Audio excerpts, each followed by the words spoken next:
sister's a therapist and I tell jokes.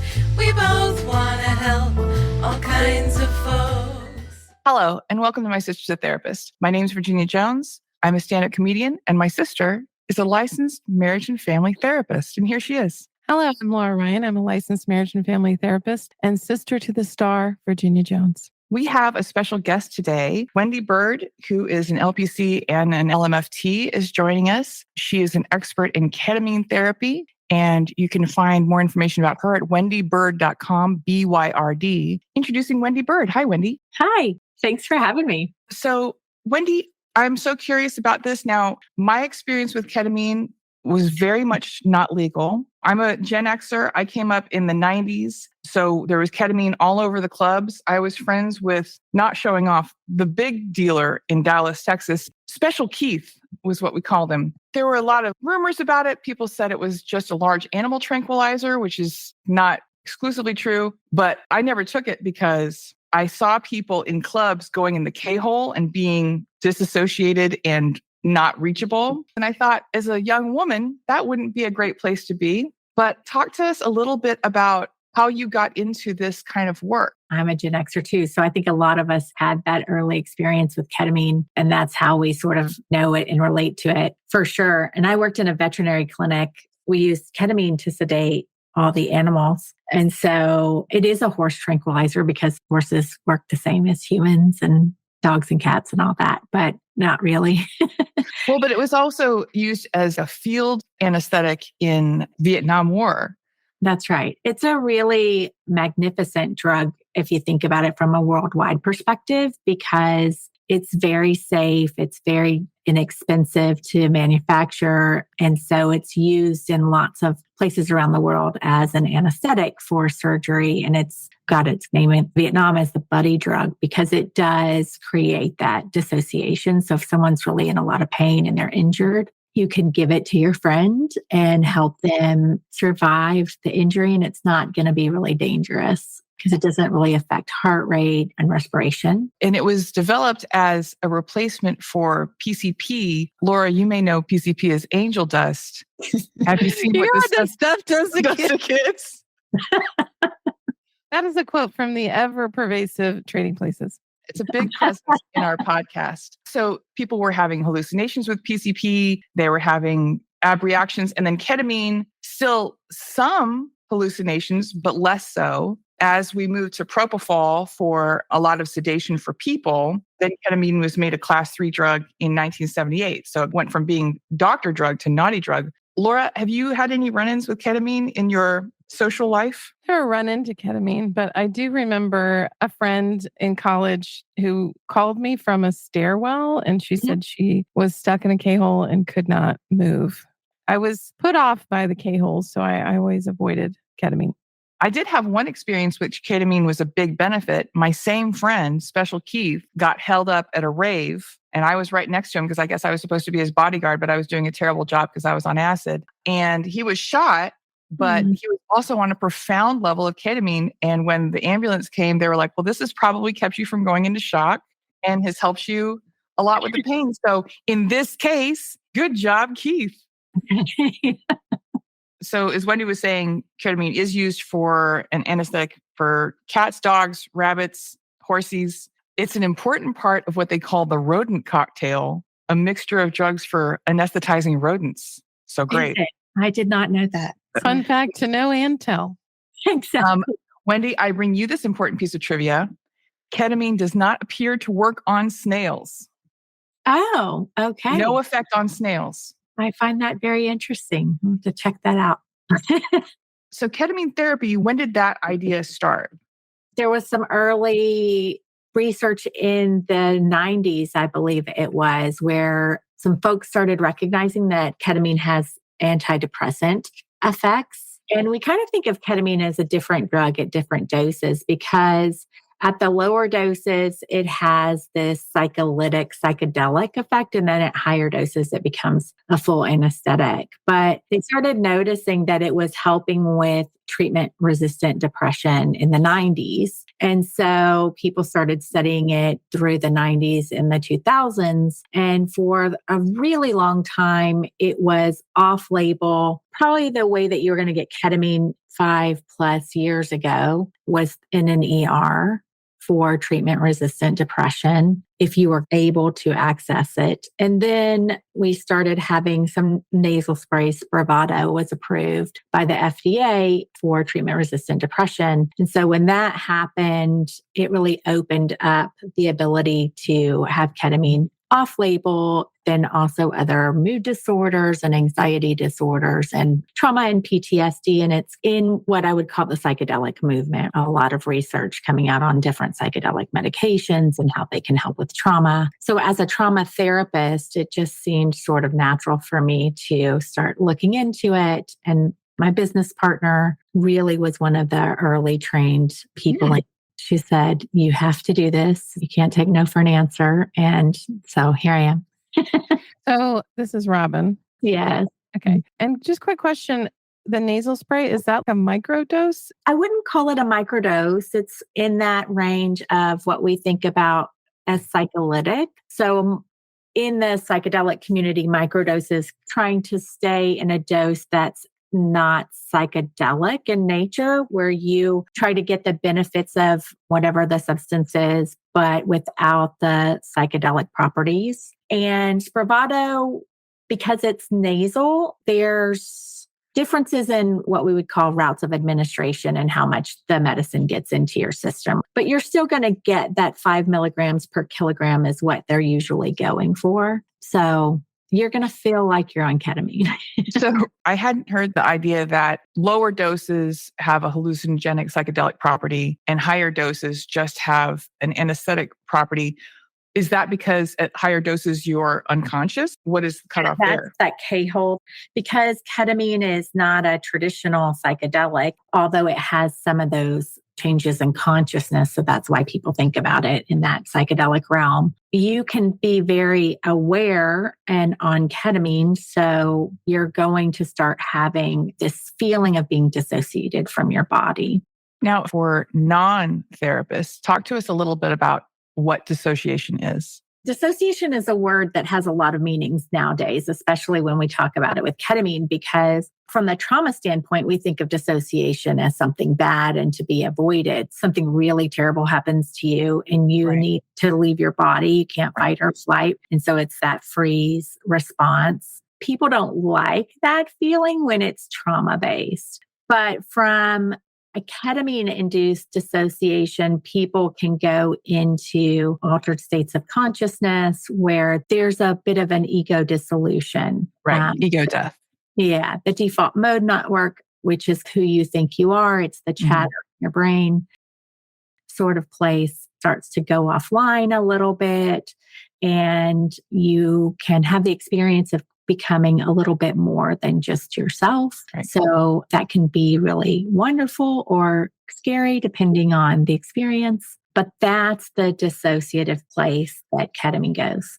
We've talked about it a little bit on the podcast before. The ways to get to ego death include large amounts of alcohol, moderate amounts of mushrooms, and also ketamine. I think the interesting thing about being there is what Wendy says. All of the noise, all of the projections you have about yourself, all the thoughts you have about yourself go away and you become connected to the rest of the universe. You say, well, I'm just a little animal trying to get my needs met, and that's okay. I don't have to worry about, am I wearing the right jeans? Does my mom like my career? Does my hair look correct? You become unconcerned with the day-to-day noise of existence. Also, LSD does that. Yeah. LSD also does it? Absolutely. Speaking from personal experience, that's when I started growing grass through my hands. Do you do the IV or are you doing pills? How do you do it with your patients? So we have partnerships with different ketamine clinics in town. And so most of our clients meet us at the clinic and they have a choice of oral lozenge, which has its pros and cons, IV or IM. So IM is intramuscular, like a shot.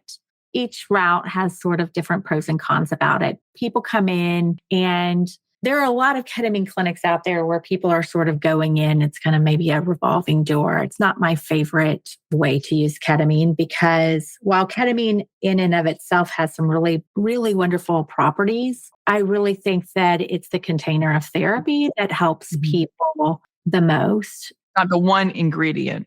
Yeah. So you need the preparation, you need set and setting is incredibly important. And then really a lot of the work goes from the integration of what the person is working through, what their overall more general treatment plan is, and how the ketamine can help achieve some of those already set goals that we have. If I were your client, I'm just trying to figure out the nuts and bolts. I would meet you at the ketamine place and then you would take me somewhere else or I would stay there. If you are my client, we will already have established a relationship. We have all of that looks a lot like what you would think of as therapy. And then if we felt like ketamine was a good thing to add to the treatment plan, we would make the arrangement. There's a medical intake and approval that has to be done on the medical side. And then you and I would say, we're going to see each other at the clinic at 1:00 and we'll both show up at 1:00. And the medical part will be done by a nurse practitioner or physician. Okay. And we do our therapeutic part. I'm with you during the journey. We do integration. And then you get a ride home since you can't drive. And I go about whatever I'm going to do after that. How long does that visit take roughly after the dosage? The shortest would be 90 minutes and our sessions can last up to around 2.5 to 3 hours. My understanding is that while the active part of the experience of the therapy can be helpful for processing and working stuff out, there's also a tremendous benefit in the days after ketamine therapy for depression. What is your experience? It can last up to around 72 hours where people really feel like they have a break from that treatment-resistant depression, or also thinking about anxiety or challenges with trauma, developmental stuff that's showing up in relationships. People will feel a softening of a lot of things that they've been struggling with for about 72 hours. The really awesome thing about ketamine, and this can be said about many of the other psychedelics that are being researched, is there is a neuroplasticity that starts happening with these medicines that make the brain not only more easily changeable. If you think about, for example, the experience of rumination, where you're just thinking and thinking, you can't over and over and over again. Yeah. That's right. And it could be about what the grocery store clerk thought of you. It could be about argument with your sister, whatever it is. You just can't. That doesn't happen. No, never. But whatever it is, it's just stuck. Ketamine is like a pattern changer. It goes in, it releases this wonderful molecule, BDNF, which is like fertilizer for your brain almost. Neuroscientists don't like it described that way, but people can understand what that means. And so it helps dendritic growth, which trauma and pain tends to shrink. So we don't have as much ability to change our thinking and our patterns and the way that we show up. We just keep doing the same thing over and over again. Ketamine, because of some of those properties, allows things to change much easier. So when you're trying to get someone out of treatment-resistant depression, for example, or generalized anxiety or whatever it is, this is going to help the brain change in a much gentler way. Oftentimes, not that you can't have hard experiences on ketamine, but there's this window of neuroplasticity that happens that we can take advantage of. So it's basically like you're building a new neural network during that time. Exactly. My clients have described it as almost like a brain reboot. Do you think that that's similar to what your experience has been? Yes, I think it's like shaking up the snow globe. And when you shake up the snow globe, you get the opportunity to create new pathways. And for people who have had a lot of pain or trauma, that's really hard won. Our brains try to help us by remembering bad things that happen to us so that we can avoid bad things in the future. That's a simple way of putting it. But it doesn't always help us when we don't need to remember those bad things. And it keeps reminding us over and over again. And so it's very unhelpful. it doesn't work well. So anything that we can do to go, okay, that was in the past. This is now the present. That's not happening anymore. You're in a different situation. Let's behave differently. That's helpful to people.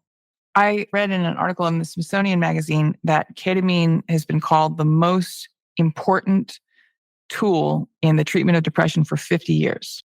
Yeah. And I think there's a lot going on in this world. It's really exciting to be a mental health provider right now because we haven't had a lot of new tools. And some of the ones that we have are less than desirable. So we're getting new things that can help. And what we're seeing is it's not just the substance. If ketamine cured depression, then we would have known it at least in the 90s when everyone was doing it.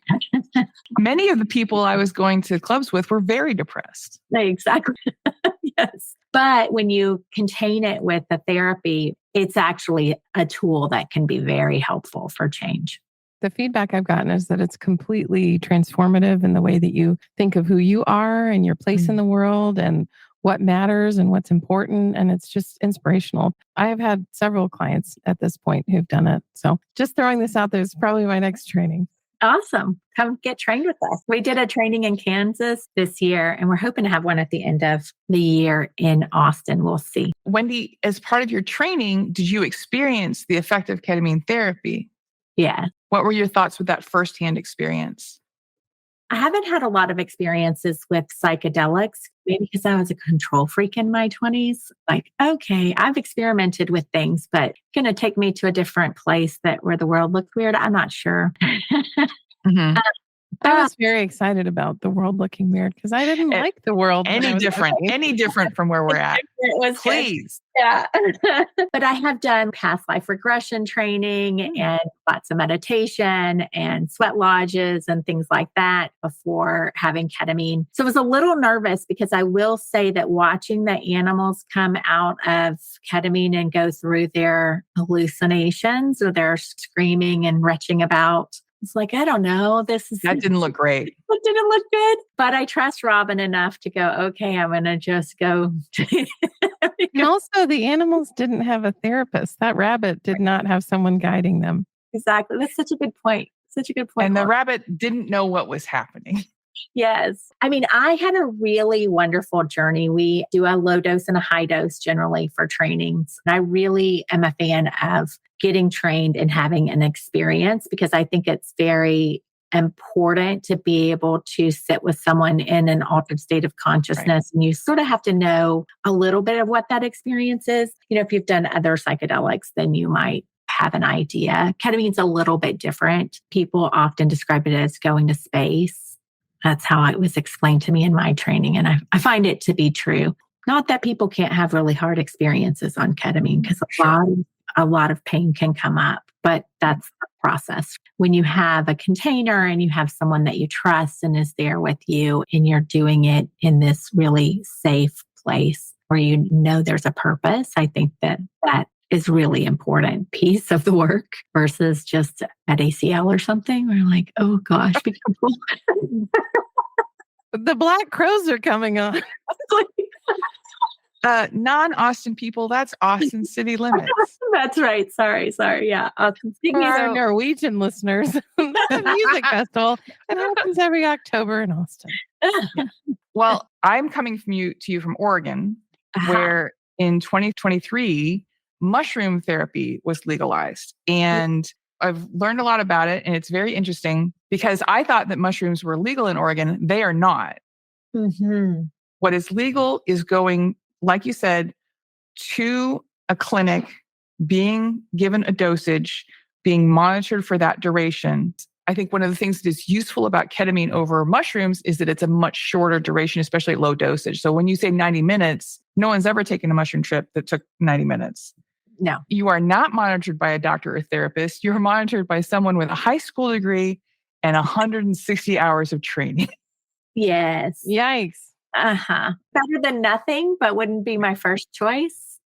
But my experience with mushrooms is very much that it has a lot of the same elements, that neuroplasticity, the ego death, and also the day after acid, I always felt like baked crap that had been dragged across a motorway. The day after mushrooms, I have a lot more tolerance for other people.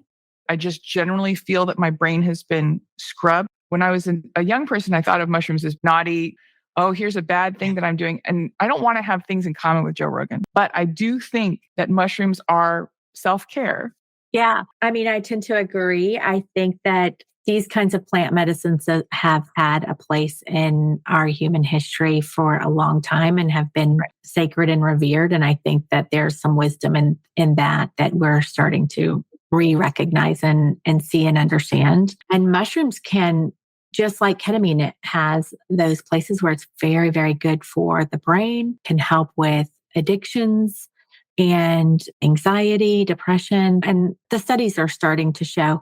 The other great thing about mushrooms tends to be that they're pretty safe. It's hard to overdose on them. Obviously, you can get the wrong kind. And I'm not saying go pick mushrooms and eat them. We would never say that.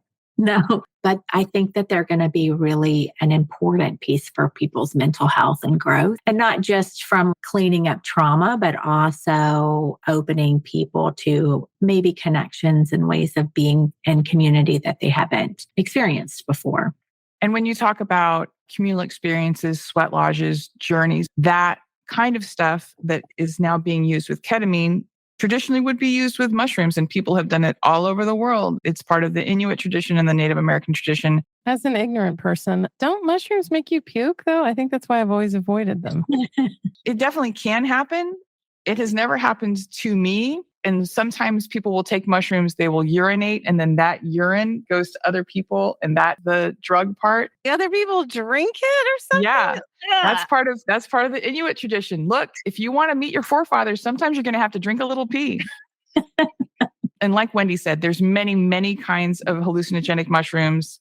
They don't all operate the same. I have never thrown up. These days, I'm in a mushroom chocolate, which is just a lot easier to deal with in general. Just talking a little bit about Oregon, because I do find it very interesting. There's 17 licensed centers in Oregon. The first one is in Eugene. It's very, very expensive. It is around $2,500 per experience, not covered by insurance. How does that stack up to ketamine therapy, Wendy? The nasal spray is covered by insurance. It's a pretty rigorous process. And it just depends on the way that you get ketamine, but it's expensive. You're paying for the therapist and then you're paying for the medicine, which it's not the ketamine that's expensive, but it's the facility. The person who gives it to you, right? I think that's part of it too. Yes, it certainly isn't cheap. The protocol for depression is 6 sessions. Generally, we try to do a session and then do some therapeutic integration and then another session. So the price tag gets high. IV, IM, those routes are not covered by most insurances.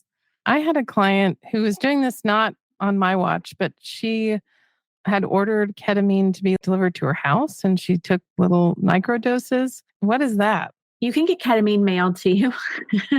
And what if I just showed up at your office after I'd taken some? Right. No, on the Silk Road, you can get anything mailed to you. That doesn't mean that it's therapeutic or a good idea. Right. Yeah, there are places that are doing that. I think that there is an access problem. It's sort of weighing the scales of if you can't afford to go into the clinic, these are generally lower doses. They're oral. The oral rate of absorption is not very high. So you need a higher dose to get the same amount of medicine that you would get, for example, in a shot form. But people are doing that and they may or may not be combining it with therapy. I worry about that as a mental health professional. People don't recognize what they're getting themselves into and they don't have someone there to help and support them and guide them. On the other hand, it may help some people feel better. That has value too. It might have some positive effect. It's funny, when you mentioned the nasal spray as being the first way that ketamine was developed to be administered, I thought it sounded strange, Afrin, etc. But when I think about it, most of the people I was with in the 90s were taking it nasally. That was like, well, that makes a little more sense when you put it in that context. Something that mushrooms have in common with ketamine, mushrooms have been helpful for traumatized people, for depressed people, for veterans with PTSD, also OCD, and it could be helpful for cluster headache. Yeah. Is that true of ketamine as well? Yes, we're seeing ketamine being very helpful for headaches, pain management, those kinds of things, as well as all of those other sort of experiences that you talked about. And then we're looking at the FDA is going to give us their yay or nay on MDMA in August. Ooh. Mm. Oh, wow. Well, and for drug historians, MDMA used to be very much part of couples therapy, and it was just another tool before it was a party drug. On the topic of mushrooms as therapy, some of the findings have been after a clinic visit, which also involves an integration session. I didn't get the impression that a lot of people came back for that, but that is something that is on offer. But they found 20% of people taking one mushroom visit experience what appear to be permanent corrections. 10% have no effect at all, just like the snails, just nothing is happening. But 70% of people who use this kind of therapy have some amount of relief for a period of time. And I think that's super interesting. Well, I think it's that snow globe thing. I remember one of my clients was taking ketamine therapy in congruence with EMDR with me. She would do that appointment and then she'd come see me the next week. And I found that the EMDR was a lot more effective, I think, because of ketamine. Because she was open. I mean, our biology sort of goes against things that are painful. So it's hard to get people to think about the hardest things that's happened to them. And if we can soften that, and the ketamine can do that, psilocybin likely will be approved and shows that it does it, as well as LSD and MDMA. PCP? I don't think I don't know if we're going to go back to PCP. I don't know if that's going to happen. Yeah. People who take a lot of it sometimes feel like they can't be killed, and then they find out that they can. Yeah. Fun story from your father's past. His friend's dad was a cop, and they shot a man on PCP. I think they shot him like 80 times, and he would not go down. My father's story was, and he just kept coming. Okay. That was certainly Keith's experience. When my friend got shot, he did have to ask me, did you get shot? And I said, no. Did you? And we had to find the hole because we really weren't sure. So I want to talk a little bit as we close about dosage of mushrooms in a clinical environment versus dosage for quote unquote fun use. So apparently dosages are between 25 milligrams and 50 milligrams. Most clinics will not do the 50. Yeah, you really go out there. Yes. Well, 50 milligrams, 5 grams is what Terence McKenna called the heroic dose. Right. Where you would take 5 grams of dried mushrooms by yourself in a dark room and just ride it out. And definitely throw up. Yeah, I would say don't do that by yourself. No. In college, when the first time you did a hallucinogen, you would frequently be with someone who had done it before, and it could be a guide of sorts, and tell you what to expect. I had never done the part of the guide. A little while ago, I was dating someone who hadn't used mushrooms, and I said, well, I'm going to help you. I'm going to be your guide. And he took a gram because that's a good starter. And then I didn't even think about it. I took the same 2 grams I always take, and then I wasn't helpful at all. You're a terrible guide. You have to be sober. I just didn't think about it. I thought, I've done this a million times. I'm definitely going to be a great guide. And then I was just laughing and thinking, I don't know why I thought this would work. So 25 milligrams, that's a pretty serious amount of mushrooms. Like that's no effing and jeffing. You are going to take a journey even at that level. Oh, for sure. Yeah. You have to go pretty low microdosing to not have the effects. Yes. And I have had the effect of attempting to microdose, but it gets so cumulative that then you're just dosing. Exactly. So Wendy, just circling back to the ketamine treatment, because we have a lot of listeners who are therapists. So how have you seen incorporating ketamine into your practice? How has that been transformative, or what's happened with that? We don't get people who are just calling us going, I just want to come in and get ketamine treatment with us. I think because we're sort of known for more trauma-based treatment, but people are curious about it. And as a guide, it's really beautiful work. I love the work. I think it helps us go into places easier. It allows people to have a different experience of themselves. And so just like with EMDR, when you have really profound experiences, you tend to tell your friends about it. So that's what I'm seeing is people who have the ability to sort of share. And I think that depends on where you are in the world. And if you're willing to talk to your friends about it, which most of my clients have been, that's how things are starting to change. Ladies, as we wrap up, Laura, what are your final thoughts? I know you didn't get to weigh in this much this episode, but you'll get to talk later. What are your final thoughts about ketamine and mushroom therapy? Well, I have always been fascinated by all of these ideas. What I'm always looking for is a shortcut to get my clients on track faster. Right. And if this could be helpful, I would love to try it. I was really more interested in the nuts and bolts of how is it done. And so I feel like I know that now. Virginia, in closing, what are your final thoughts? I've learned a lot about the similarities between ketamine and mushroom therapy. And increasingly, I'm just of the thought that they all go to the same place. All of these tools will help with similar things. And if they can help individuals with treatment-resistant depression process trauma and be able to shake the snow globe a little bit, I think that they can only be positive tools in the future. And I'm excited to see where it goes. Wendy, what are your final thoughts? I think it's just an exciting time to be able to have the possibility of accessing these things again, because it was taken away by really, I would say, propaganda mostly. So it's nice that people are going back and researching it and showing, hey, let's revisit. It is really funny in the last decade watching drugs in America go from being, well, this is going to ruin your life to, well, this might help you with glaucoma. So, Wendy, if someone's trying to find out more about your practice and your ketamine therapy, how would they go about doing that? They can go to my website, wendybyrd.com, or they can check us out at connectedhearttherapy.com. That's a group practice that I have with my partner that I mentioned. So either one of those is a good place to find me and find out more. Laura, where can people find you on the internet? Well, they can find me at lauraryan.org. They can also find me on my TikTok account, I am Laura Ryan, or they can follow the show at My Sister's a Therapist podcast on Instagram. Virginia, how can people find you on the interwebs? You can find me at my website, badinya.com, which has almost no therapeutic value. Also, my TikTok and Instagram are also hooked to the word Badinya. Laura, this is the part of the podcast where you will read a review from a listener. Do you have one for us this week? I most certainly do. This is a review from Burn Notice Rules. A big fan of Burn Notice. A big fan of Burn Notice. The title is Sisters Are Doing It for Themselves. I think that is a reference to Aretha Franklin's song. I couldn't resist dropping an 80s pop culture reference in there, but trust me, there are many more from these two raconteurs in every single episode.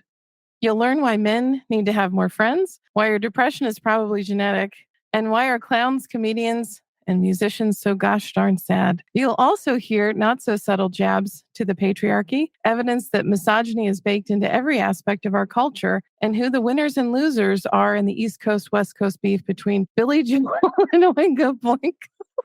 This person has been listening very closely, and we appreciate you. This is a dedicated listener. You will feel right as rain each time you hear their catchy original theme song. I wrote that. Yeah. A fun bonus game can be played by taking a sip of your favorite adult beverage each time their father is mentioned. So far, it's been every episode. Enjoy. Including this one. Burn Notice Rules. Thank you, Burn Notice Rules. That was amazing. So, Virginia, if someone's trying to reach out to the show, how would they go about doing that? Well, they can reach us at hello@mysistersatherapist.com or hire us at mysistersatherapist.com if you would like to hire us for your vegan roadshow, vegan potluck, your women's retreat. Convention. In closing, I want to thank Wendy Byrd for joining us today. If you're looking for her online, her last name is spelled Byrd. Thank you for sharing your expertise and your thoughts with us. It's been really fascinating, and I'm sure it will be very interesting to our listeners. In closing, we'd like to say, in the immortal words of Billy Ray Valentine Capricorn, we can make it, baby. Me and you. Bye-bye. Bye-bye.